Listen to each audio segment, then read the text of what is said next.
जय श्री कृष्ण। राधे राधे। गोवर्धन पर्वत की जब हम परिक्रमा करते हैं तो वहाँ पर एक बड़ी परिक्रमा के मार्ग पर पूछरी का लोटा एक स्थल है। तो वहाँ पर लोग श्रद्धालु वहाँ पर जाते हैं और वहाँ हाजिरी ज़रूर लगाते हैं, क्योंकि कहा जाता है कि हम जब उनकी हाजिरी नहीं लगाते तो हमारी परिक्रमा अधूरी मानी जाती है। इसके पीछे एक बहुत ही सुंदर कथा है। पहले जो इनका नाम था मधुमंगल था, जो कि भगवान श्री कृष्ण के बचपन के सखा थे। जब श्री कृष्ण लीला समाप्त कर बैकुंठ जाने लगे तो उन्होंने अपने सखा पूछरी का लोटा को गोवर्धन पर्वत के तलहटी में विराजमान किया। साथ ही कहा कि जो भी भाग्य राज्य की परिक्रमा करें उनकी हाजिरी लेनी होगी। उसी समय सखा पूछरी का लोटा ने कृष्ण भगवान से कहा कि हाजिरी तो मैं ले लूँगा, लेकिन आपको दर्शन देने आना होगा। इसके लिए श्री कृष्ण राजी हो गए और गोपियाँ जब इस घटना के बारे में जब उनको पता लगा तो वह उनसे पूछने के लिए आई कि कृष्ण के भगवान हैं वो कहाँ।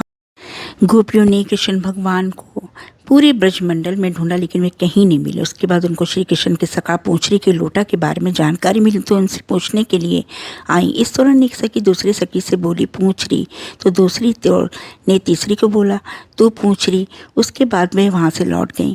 इस पूछने के कारण इस स्थान का नाम पूछरी का लोटा पड़ा। और ऐसा भी कहा जाता है कि एक बार भगवान श्री कृष्ण अपने सखाओं के साथ लुका छुपी खेल रहे थे। इस दौरान मधुमंगल छुप गए और भगवान कृष्ण उन्हें ढूंढने लगे, लेकिन तभी अन्य सखाओं के बुलाने पर भगवान कृष्ण उनके साथ खेलने लगे तथा मधुमंगल को ढूंढना भूल गए। ऐसा माना जाता है कि तभी से मधुमंगल आज तक पूछरी का लोटा में भगवान कृष्ण की प्रतीक्षा कर रहे हैं। और ऐसा माना जाता है कि गोवर्धन जो पर्वत है उन पर जो उनका जो आकार है वो एक बैठी हुई गाय के आकार जैसा है। गाय की पूंछ के आकार वाला भाग पूछरी का लोटा है, जिसके चलते भक्तगण इस स्थान को गाय की पूंछ के रूप में मानते हुए पूजा करते हैं। मान्यता है कि गोवर्धन पर्वत की इस सप्तकोशीय परिक्रमा देने वाले जो श्रद्धालु हैं जब थक जाते हैं तो पूछरी का लोटा उनको शक्ति प्रदान करते हैं। धन धन पूछरी के लोटा, अन्न खाए ना पानी पीवे, ऐसे ही पड़ोस लोटा।